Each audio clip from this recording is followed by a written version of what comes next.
거꾸로 돌아가는 세상 까는 언니 오늘도 시작할게요. 구독, 좋아요, 알림 설정 부탁해요. 오늘의 영상은 최근 최 목사님의 발언이 있었죠. 김건희가 맞으면 안 되는 주사를 맞고 있다. 이 발언에 대해 또 고발을 당했습니다. 명예훼손. 근데 명예훼손이 아니라 허위사실 유포로 고발을 해야 되는데 왜 명예훼손인지 좀 이해가 안 됩니다. 영상 같이 볼게요. 한 유튜브 방송에서 김 여사가 맞아서는 안 되는 주사를 맞고 있다고 말해 국민의힘으로부터 고발을 당한 겁니다. 심가은 기자입니다. 지난달 10일 최재형 목사가 유튜브 방송에 나왔습니다. 허위 사실로 고발을 해야 되는 게 맞고요. 또 이게 내용이 국민의힘에서 고발을 해야 될 내용은 아닌 걸로 보이는데 본인이 허위 사실이라 생각되고 명예훼손이라고 생각이 되면 김건희가 해야 되는 걸로 보이는데 왜 국민의힘이 이렇게 득달같이 달려드는지 이유를 모르겠습니다. 대통령도 그렇고 영부인도 그렇고 맞아서는 안 되는 무슨 주사를 맞고 있어요. 일반인이나 이런 분들은 맞을 수 없는 주사 있지 않습니까? 네. 책임질 수 있는 발언이라고도 했습니다. 책임질 수 있는 내용이 있기 때문에 이런 말을 하지 않겠어요? 정확한 내용을 들어보기 위해서 영상을 가져와 봤어요. 들어볼게요. 대통령이 뭐 성형수술을 할 리도 없고, 그런데 이제 그분을 이제 프랑스에 동행도 하고 그래서 이제 탐사 프로에서 막 보도도 문제가 됐었잖아요. 박동만 성형외과 의사를 말하는 겁니다. 근데 그거를 넘어서서 별도로 그 박동만 성형외과 의사가 대통령 부부가 이거 보도가 잘못 나온 겁니다. 김건희만 맞았다는 게 아니라 같이 맞았다라고 얘기하시는 거예요. 김건희 여사만 주사를 맞은 게 아니라 윤 대통령도 포함해서 대통령 부부가 같이 맞는다는 담당 성형외과 의사의 발언이 담긴 녹취록을 제가 알고 있었고 그것을 근거로 발언했던 겁니다. 이 박동만 원장과 김건희 파리에서 찍힌 사진이 있었잖아요. 관련된 내용을 보도한 영상을 보면서 얘기할게요. 지금부터 썰입니다. 네. 합리적 의혹이 충분히 가능한 썰입니다. 저희가 아까 합리적 의심이 가는 썰이 시작됩니다. 박동만 원장하고 김건희 씨가 파리에 있는 루이비통 재단에 갔던 시기가 2023년 11월. 예, 2023년 11월. 그런데 그 당시에 그 파리를 갈 때 영국과 파리를 방문할 때 김건희 씨가 윤석열 대통령과 함께 대통령 전용기에 오르는 모습이 있는데요. 네. 잘 보세요. 걸어 올라갔죠. 갑자기 비틀비틀 거리죠. 보통은 똑바로 보통 걷지 않나요? 아무리 힐을 신어도 이런 경우는 좀 거의 드물다고 봐야죠.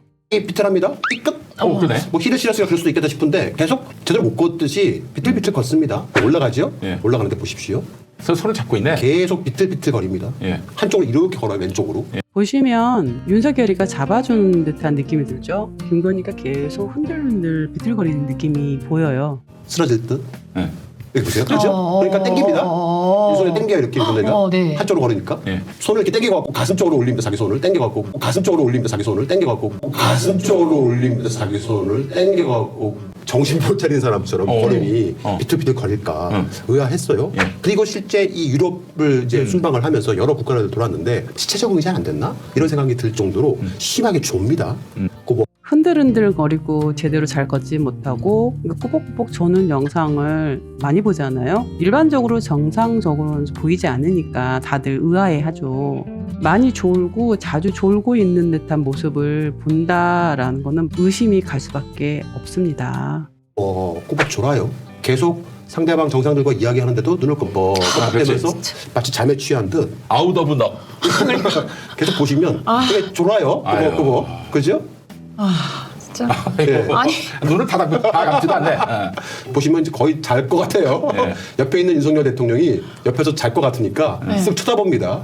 애국가 부르는데 애국가를 부르는 건지 잠을 자는 건지 마치 뭔가에 취한 듯 정신을 못 차립니다. 예. 이런 영상들을 누누이 봐왔잖아요. 그러니 의심을 살 수밖에 없지 않을까요? 꾸벅꾸벅. 계속 아이고 눈뜨였어요. 네. 예. 저도 이런 경험이 있는데 제가 잠을 잘 못 자서 네. 방송이 내일인데 급해가지고 수면제를 2알을 먹고 잔 적이 수면제? 있는데 수면제 그리고 프로포폴 근데 그게 이제 저는 내시경을 하고 나서 근데 너무 못 자니까 내일 방송이니까 자야지 하고 수면제를 먹었는데 다음날 망상? 뭐죠? 황상? 그런 게 환청 막 이런 거 제가 이랬거든요. 그래서 그랬어요? 그때 저를 본 친구들이 술 마시고 들어온 줄 알았다고. 그리고 예, 경험자의 이야기입니다. 그럴 수 있다라고 얘기합니다, 지금. 잠이 안 깬 모습이었다고 그랬거든요. 자, 이 예뻐지고 싶고 젊어지고 싶은 거야 여성분들의 욕망이기도 하죠. 네. 네. 성형 수술이 나쁘다는 건 아니에요. 네. 요즘은 뭐 성형이 그냥 미용 중에 하나이기도 하니까 네, 많이들 네. 하기도 하고요. 그렇죠. 예. 네. 문제는 성형을 하게 될 경우에 오는 부작용들이 있거든요. 예. 근데 맨살을 정신 차리고 있는 사람을 찢을 수는 없지 않습니까? 그렇죠. 예. 어떻게 해야 됩니까? 뭐 마취제 같은 거 넣어야 되는 거 아니에요? 그거요. 마취제예요. 수면 마취를 한단 말이죠.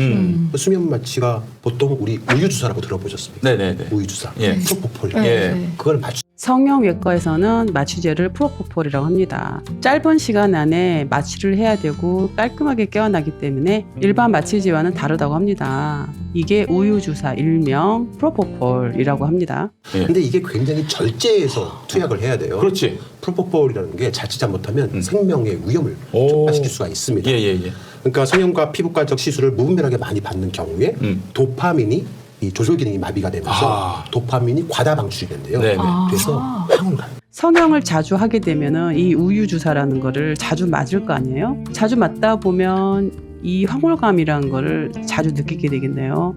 그러면 중독이 될 가능성도 높다라고 볼 수 있겠습니다. 프로포폴을 잘못 맞으면은 네. 뭐 별별 사람들이 다 있는데 어느 한 성형외과 전문의한테 물어봤더니만 여러 사례를 말을 하시는데 어떤 분은 절에서 벌떡 일어나고 희죽희죽 웃으면서 걸어다니는데요. 네. 그래도 어떤 분은 옷을 막 벗기도 하고 그러니까. 별별 일이 많이 벌어져요. 네. 그러니까 수면 마취에 필요한 성형과 피부과적 시술을 무분별하게 많이 받는 경우인데 네. 이 황홀감 때문에 그 기억을 못 잊어가지고 의사한테 맞춰달라. 돈 줄게. 그건 마약이지. 네. 그건 마약이야, 그거는. 근데 정상적인 병원에서는 돈을 낸다고 해도 해주지 않거든요. 그렇지. 당연히 마취를 함부로 하진 않죠. 하다못해 수면제 또한 처방제가 있어야 되잖아요. 당연히 돈을 준다 해도 놔주지가 않죠. 대한민국 만약에 이게 썰입니다. 예. 대한민국 만약에 최고 권력자가 예. 의사에게 예. 나 이러이러하니까 프로포폴 좀 놔줘라고 하면 그걸 거부할 거역하기 쉽지 않지. 의사가 있을까라고 생각이 좀 들어요. 근데 왜 유럽 순방을 가는데 왜 성형외과가 쫓아갑니까? 이해를 할 수 없어요. 네. 그 어떻게 성형을 할 시간도 없을 뿐더러. 그리고 그 11월 25일 문제에 예. 박동만 원장과 함께 예. 파리에는 루이비통 재단에 방문했은 그날 김현 씨가 쓰러졌다는 후문도 있어요.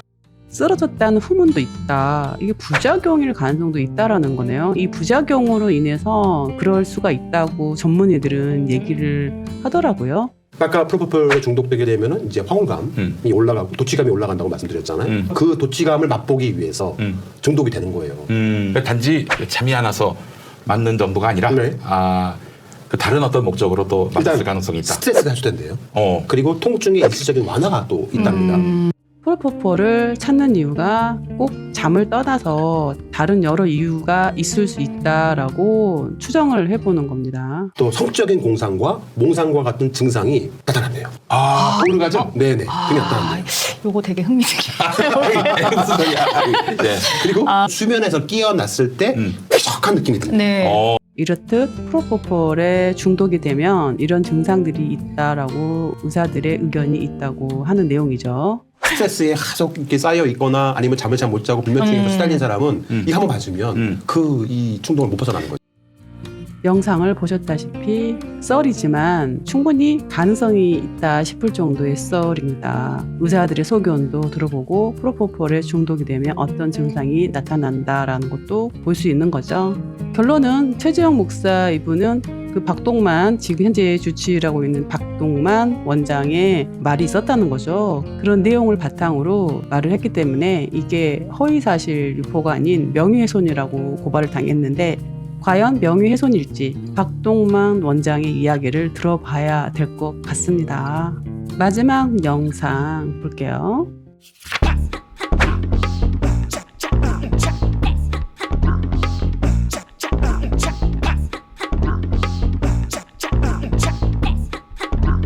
김건희가 비틀거림이 잡아주죠.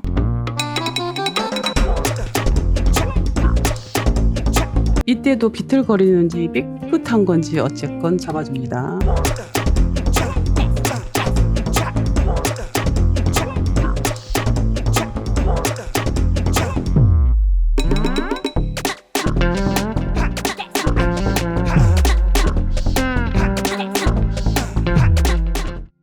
영상들 잘 보셨나요?